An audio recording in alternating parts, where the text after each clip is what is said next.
Lieutenant general Asit Mistry, retired, war wounded foundation का president हूँ। 17-18 फरवरी को हम बेलगांव में वॉर वुंडेड फाउंडेशन का एक रैली का आयोजन किया है, जिसमें करीब 120 सैनिक जो लड़ाई में घायल हुए हैं वो इस रैली में शामिल होंगे और एक दूसरे से अपनी विचार एक्सचेंज करेंगे, एक दूसरे से सीख पाएंगे और इंस्पिरेशन करेंगे। रैली में जैसे मैंने बताया करीब 120 सैनिक है जो घायल सैनिक है, जिनको हम आशा कर रहे हैं कि इस रैली में शामिल होंगे। इनमें से काफ़ी लोग कर्नाटक से हैं या कर्नाटक के आसपास के इलाके से है, लेकिन कुछ लोग दूर दराज के इलाके, नॉर्थ इंडिया से भी, साउथ इंडिया से, ईस्ट इंडिया से भी आ रहे हैं, तो पूरे देश से आ रहे हैं। और हमारा मकसद है कि वो एक दूसरे से मिले, और जैसे हमारा फाउंडेशन का एम है कि कन्वर्टिंग डिसेबिलिटी इनटू एबिलिटी, यानी अक्षमता से सक्षमता की ओर।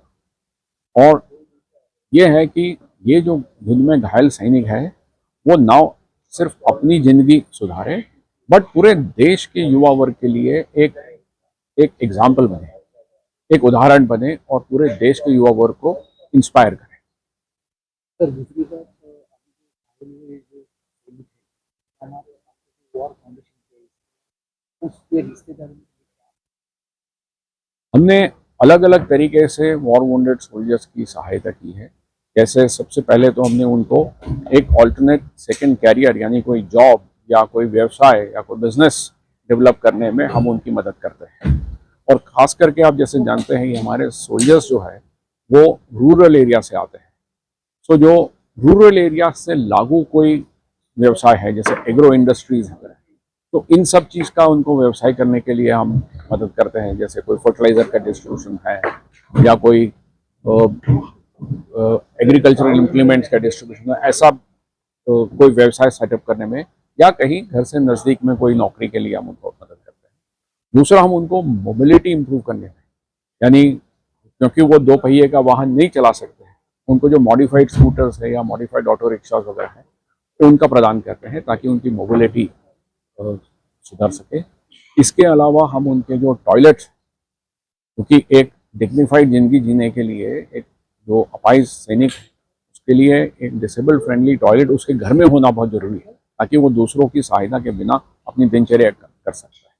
तो ऐसे अलग अलग किस्म के हम उनकी ट्रेनिंग बढ़ाते हैं, उनकी स्किल डेवलपमेंट करते हैं, उनके भी और उनके बच्चों, तो अलग अलग तरीके से हम उनकी सहायता करते हैं। इन बच्चों के लिए आर्मी में आपने कोई कोशिश की? गवर्नमेंट में ऑलरेडी प्रोविजंस है उनके बेनिफिट, तो वो जो बेनिफिट्स के जो उनके एंटाइटलमेंट्स हैं हम उसमें भी उनको मदद करते हैं, क्योंकि काफ़ी सारे बेनिफिट्स ऐसे हैं जो बाद में उनको लागू हों।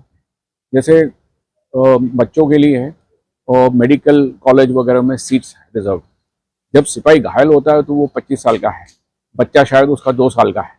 जब 17-18 साल की जब उम्र का जब वो बच्चा होगा, तब तक क्या हुआ कि वो सिपाही फौज से इतना दूर हो चुका है, समय इतना बीत चुका है, तब distance and time they make you forget everything, so those entitlements are now relevant to him.